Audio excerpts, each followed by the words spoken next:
श्री गणेशाय नमः। वागर्थाविव सम्पृक्तौ वागर्थ प्रतिपत्तये जगतः पितरौ वन्दे पार्वती परमेश्वरौ। श्रीमद्भागवत महापुराण प्रथम स्कंध सप्तदश अध्याय। महाराज परीक्षित द्वारा कलयुग का दमन।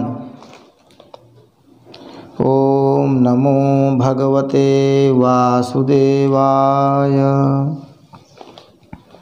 सूत उवाच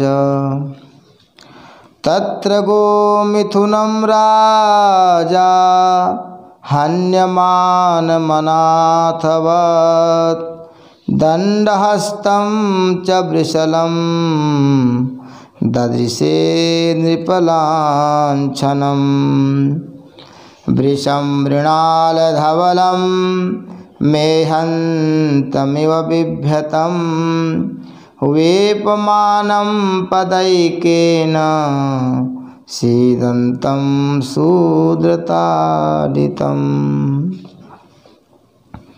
सूत जी कहते हैं, सौनक जी, वहाँ पहुंचकर राजा परीक्षित ने देखा कि एक राजवेशधारी शूद्र हाथ में डंडा लिए हुए है और गाय बैल के एक जोड़े को इस तरह पीटता जा रहा है जैसे उनका कोई स्वामी ही न हो।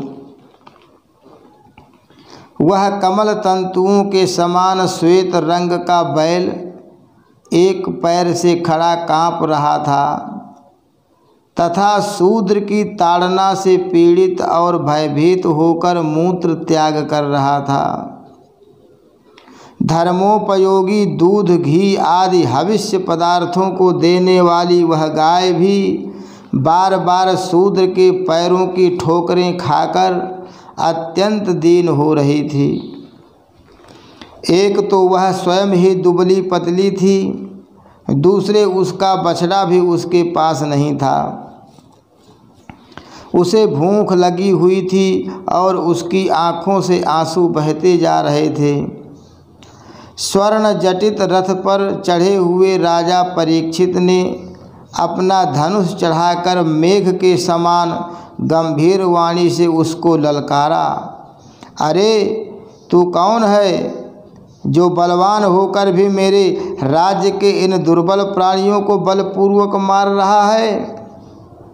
तूने नटकी भांति भेष तो राजा का सा बना रखा है, परंतु कर्म से तू शूद्र जान पड़ता है।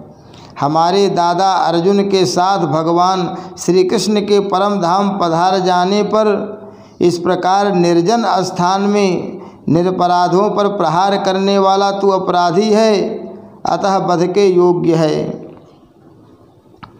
उन्होंने धर्म से पूछा, कमल नाल के समान आपका श्वेत वर्ण है, 3 पैर न होने पर भी आप एक ही पैर से चलते फिरते हैं।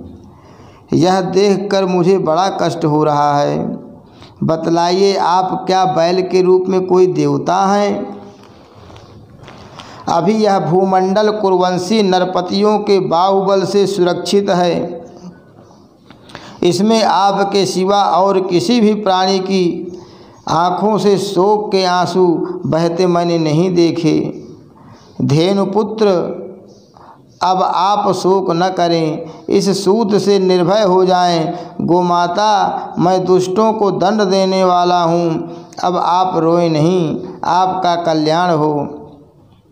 देवी, जिस राजा के राज्य में दुष्टों के उपद्रव से सारी प्रजा त्रस्त रहती है, उस मतवाले राजा की कीर्ति, आयु, ऐश्वर्य और परलोक नष्ट हो जाते हैं।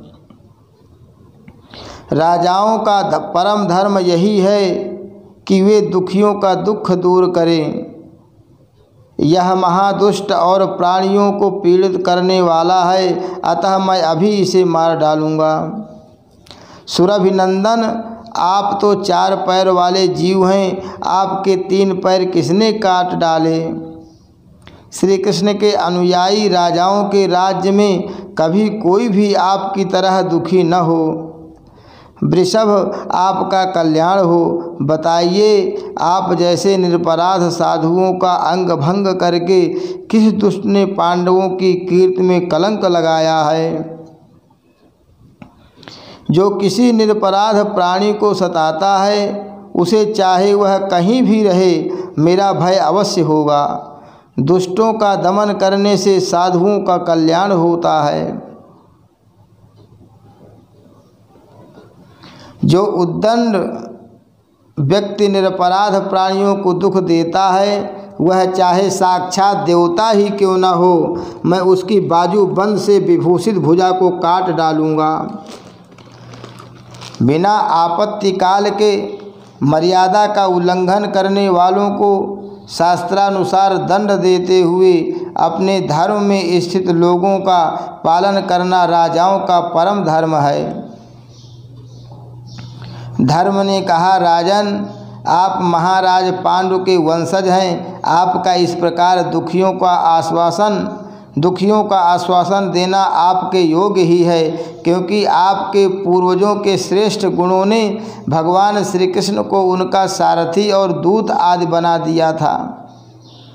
नरेंद्र, शास्त्रों के विभिन्न वचनों से मोहित होने के कारण हम सब उस पुरुष को नहीं जानते जिससे क्लेशों के कारण उत्पन्न होते हैं। जो लोग किसी भी प्रकार के द्वैत को स्वीकार नहीं करते, वे अपने आप को ही अपने दुख का कारण बतलाते हैं।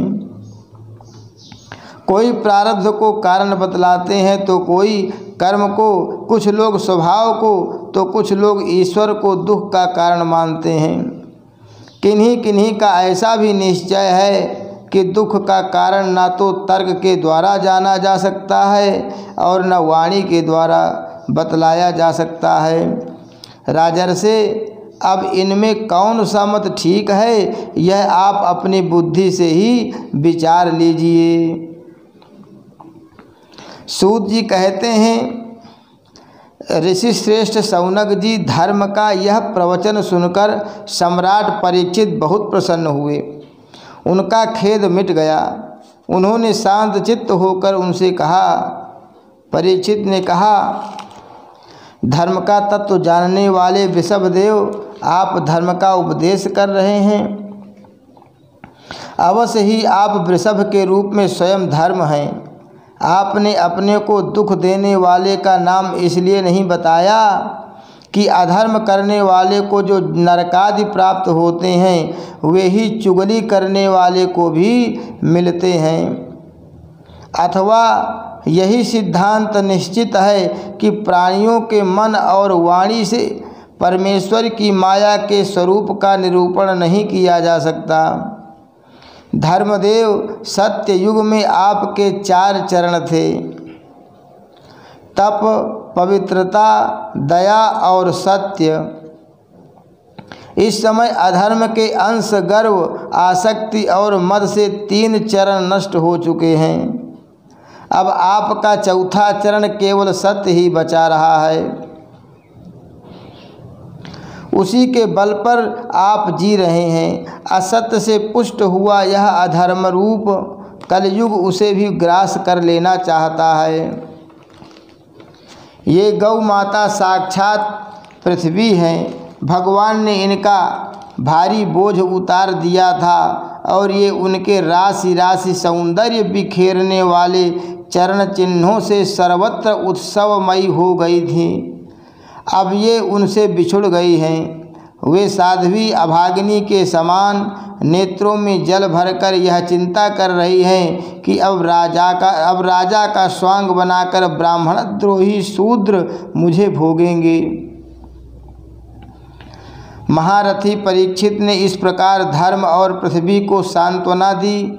फिर उन्होंने अधर्म के कारण रूप कलयुग को मारने के लिए तीक्ष्ण तलवार उठाई।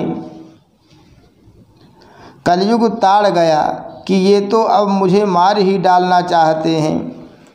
अतः झटपट उसने अपने राज चिन्ह उतार डाले और भय विह्वल होकर उनके चरणों में अपना सिर रख दिया। परीक्षित बड़े यशस्वी, दीनवत्सल और शरणागत रक्षक थे। उन्होंने जब कलयुग को अपने पैरों पर पड़े देखा तो कृपा करके उसको मारा नहीं, अपितु हंसते हुए से उससे कहा। परीक्षित बोले,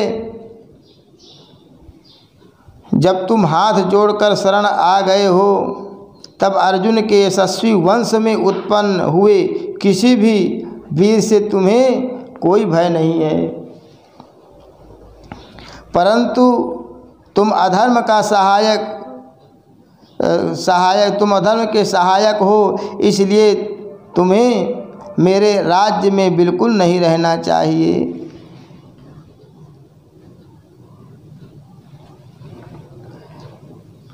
तुम्हारे राजाओं के शरीर में रहने से ही लोभ, झूठ, चोरी, दुष्टता, सुधर्म त्याग, दरिद्रता, कपट, कलह, दंभ और दूसरे पापों की बढ़ती हो रही है।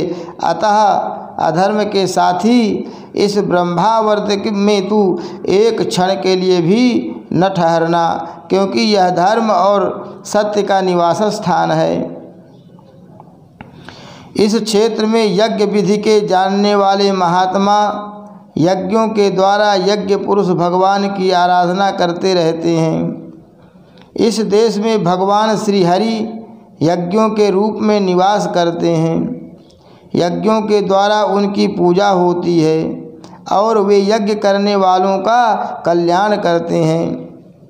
वे सर्वात्मा भगवान वायु की भांति समस्त चराचर जीवों के भीतर और बाहर एक रस स्थित रहते हुए उनकी कामनाओं को पूर्ण करते रहते हैं। सूत जी कहते हैं, परीक्षित की यह आज्ञा सुनकर कलयुग सिहर उठा। यमराज के समान मारने के लिए उद्यत हाथ में तलवार लिए हुए परीक्षित से वह बोला।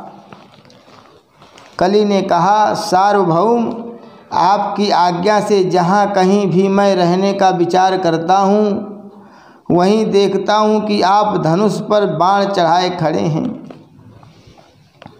धार्मिक शिरोमणि, आप मुझे वह स्थान बतलाइए जहाँ मैं आपकी आज्ञा का पालन करता हुआ स्थिर होकर रह सकूं। सूत जी कहते हैं, कलयुग की प्रार्थना स्वीकार करके राजा परीक्षित ने उसे 4 स्थान दिए। द्यूत, मद्यपान, स्त्री संग और हिंसा। इन स्थानों में क्रमशः असत्य, मद, आसक्ति और निर्दयता, ये 4 प्रकार के अधर्म निवास करते हैं। उसने और भी स्थान मांगे, तब समर्थ परीक्षित ने उसे रहने के लिए एक और स्थान सुवर्ण धन दे दिया। इस प्रकार कलयुग के 5 स्थान हो गए। झूठ, मद, काम, वैर और रजोगुण। परीक्षित के दिए हुए इन्हीं 5 स्थानों में अधर्म का मूल कारण कलि उनकी आज्ञाओं का पालन करता हुआ निवास करने लगा। इसलिए आत्म कल्याणकामी पुरुष को इन 5 स्थानों का सेवन कभी नहीं करना चाहिए। धार्मिक राजा, प्रजावर्ग के लौकिक नेता और धर्मोपदेष्टा गुरुओं को तो बड़ी सावधानी से इनका त्याग करना चाहिए। राजा परीक्षित ने इसके बाद वृषभ रूप धर्म के 3 चरण तपस्या, शौच और दया जोड़ दिए और आश्वासन देकर पृथ्वी का संवर्धन किया। वे ही महाराजा परीक्षित इस समय अपने राज सिंहासन पर, जिसे उनके पितामह महाराज युधिष्ठिर ने वन में जाते समय उन्हें दिया था, विराजमान हैं। वे परम यशस्वी, सौभाग्य भाजन, चक्रवर्ती, सम्राट, राजर्षि परीक्षित इस समय हस्तिनापुर में कौरव कुल की राजलक्ष्मी से शोभायमान हैं। अभिमन्यु नंदन राजा परीक्षित वास्तव में ऐसे ही प्रभावशाली हैं जिनके शासन काल में आप लोग इस दीर्घकालीन यज्ञ के लिए दीक्षित हुए हैं।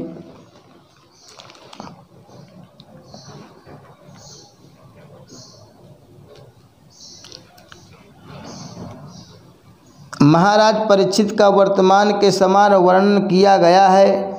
वर्तमान सामीप्य वर्तमानद्वा। इस पाणिनि सूत्र के अनुसार वर्तमान के निकटवर्ती भूत और भविष्य के लिए भी वर्तमान का प्रयोग किया जा सकता है। जगत गुरु श्री वल्लभाचार्य जी महाराज ने अपनी टीका में लिखा है कि यद्यपि परीक्षित की मृत्यु हो गई थी, फिर भी उनकी कीर्ति और प्रभाव वर्तमान के समान ही विद्यमान थे।